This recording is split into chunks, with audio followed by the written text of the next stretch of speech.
Hey guys, welcome to Moose's Machinery. Today we are taking a look at a Winchester Model 12 a customer brought in for repair. Um, it is currently functioning. I got it up and running, fortunately without even having to buy parts. Now, if hearing about gun content like this is something that interests you, you should definitely follow my channel. I do a lot of stuff like this and frankly quite a few more involved projects than this particular firearm. Now, for those of you who are not familiar with it, the Winchester Model 12 is really an early 1900s pump action 12 gauge. Now, this particular gun is probably at least from the 1930s, possibly the late 40s, early 50s. I really don't know how to date these particularly well. But this particular firearm came in because the slide release is not working correctly. Overall, not really that big a deal. I got that up and running, but it also had a really badly cracked stock, which I did do a minor repair on. It's not really a permanent repair. Given the condition and the availability of uncracked Winchester 12 stocks and reproductions, I would not really recommend doing a permanent repair on this. The customer intends this to primarily be a wall hanger. So I have handled the firearm repair as such.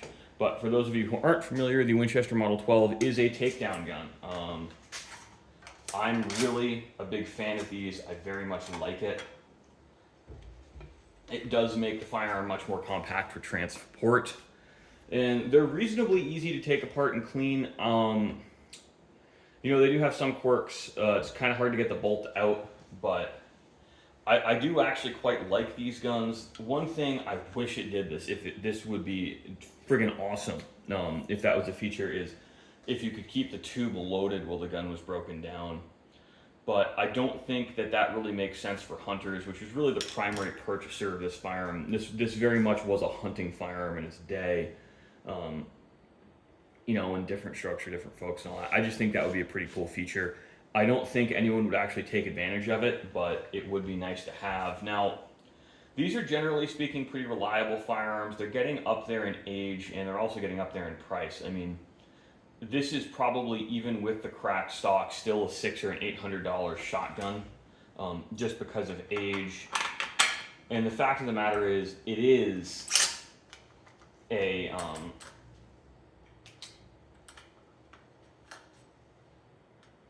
2 3/4 inch gun, which does make it slightly more desirable because a lot of the early ones were 2.5 inch chambers and aren't really safe to shoot with modern 2 3/4 inch shells. But these are pretty easy guns to handle. I would like to acquire one eventually for my personal collection, preferably a 20 gauge because those do exist. Now, they were the Winchester Model 12 because originally these only came in 12 gauge. But we're done with the gun for now. Let's actually look at this particular shotgun. Now, one of the common issues with these is basically the slide stop over time will peen and the hammer will peen, so you've got to really, really carefully take the burrs off. This one was a little farther gone than I'd really like to see. I wish it had gotten to sooner, but it took more work and a little more creativity than I'd really like for that to get functioning smoothly. But that's not the end of the world. Now, the big issue with this I'm worried about is the stock crack, which it's not flexing. I did epoxy everything back together, mostly to just stabilize it as a wall hanger. I'm going to recommend to the customer that they do not shoot this because I don't know how long this repair will hold up. It's such oil-soaked wood. I know even if the epoxy will stick, I think it's just going to crack somewhere else. And I haven't run stabilizer pins through it. Now, wrist cracks like this are extremely common with 12 gauges, really shotguns in particular, more so than bolt action rifles or lever action rifles, because the surface area of the bore, the older generation tended to very, very generously oil their firearms, i.e. leave them dripping. And especially on a shotgun with this much surface area on the inside of the bore, all that oil would run in the gun cabinet and really soften the firearm at the wrist. And cracks like this are really just endemic to shotguns, especially if they get fallen on like this one. Now, the action screw here actually holding the stock on is bent. So I think what happened is someone fell on the gun hunting while holding it as such, possibly at this angle, and that's why this blew out here. because if you're falling on it at the right angle, this blowing out here is directly in line with the action screw. That is a little unfortunate, but it's common to see with hunting firearms. Again, I have recommended to the customer they replace this, but I can't force them to do so, obviously. And it's a bad look for my business to just do work that they have not explicitly authorized me to do. So that's kind of what we're getting into. You know, I have test fired this firearm. I put 4 shells through it. I don't see any major issues with it other than the stock, and that's something that can be addressed down the line if the next owner chooses to pursue that. Now, I think this is a really well-made shotgun. I love these. I do not own one, but I get to enjoy and appreciate them as customers bring them in. I think one quirk I'd like to show you, and yes, these are live rounds, but they're not going to get cycled through the action. This here uses actually the shell lifter to hold the shell in. So when you're loading it, they always try to pop out, and you've got to do this kind of thing with your thumb. Yep, you can see that, but here's a cool thing.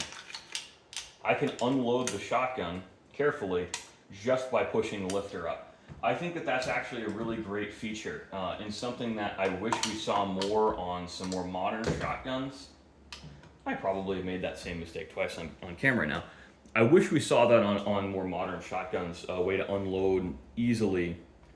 You can do it on a Remington 870 actually. You pull the slide back, you stick the lifter all the way up, and you push both shell releases or shell latches at the same time.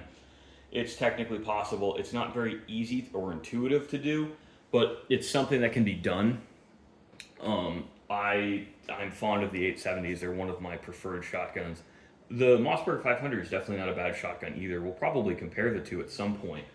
But, you know, I think these are really one of the greats. They're probably not the best choice if you're a high round count shooter because, again, parts are starting to get scarce for these. And, you know, they're not as strong as modern designs. You can't really use steel shot in them anymore. But there's a certain je ne sais quoi about these really, really classic shotguns that I love them. I really do love, you know, pre-1960 American firearms. I think about 1920 to about 1955, 58, it's really a heyday. Gun sales started to slow down in the late 50s and quality dropped in a lot of different places, not just in Winchester, if you're familiar with the pre and post 64 breakpoint for a lot of their guns. But, you know, these are just, they're really, really well made. They were all bespoke. There's a totally different consumer culture at the time. People really did want to buy things that were made to last. And it's just, they really have this just kind of romantic charm that I think brings me back into not a better time, but certainly a more romanticized time. And they're a little bit of an escapism from modern life. I love the humpback look of a lot of these shotguns too. That it's just, you know, this is noticeably slimmer than modern guns, and it's just like shotguns of this period. I think were much more made to be field guns instead of target guns. What I've noticed across the board as Americans have gotten fatter and hunting and target shooting trends have changed, guns have just gotten chunkier and heavier over the decades. You know, we don't really see a lot of trim, svelte guns designed by American companies for the American market. We're mostly seeing trim, svelte guns come over from Europe. And we don't really have trim pump actions anymore. You know, they're all kind of chunky monkeys at this point. And that's, I think, unfortunate, but not terribly surprising because, you know, consumer trends have changed. You know, autos have really taken over, but I'm still not an auto loader person. I personally do not. Actually, I own 2 auto loading shotguns, both of which were inherited, and they're Remingtons.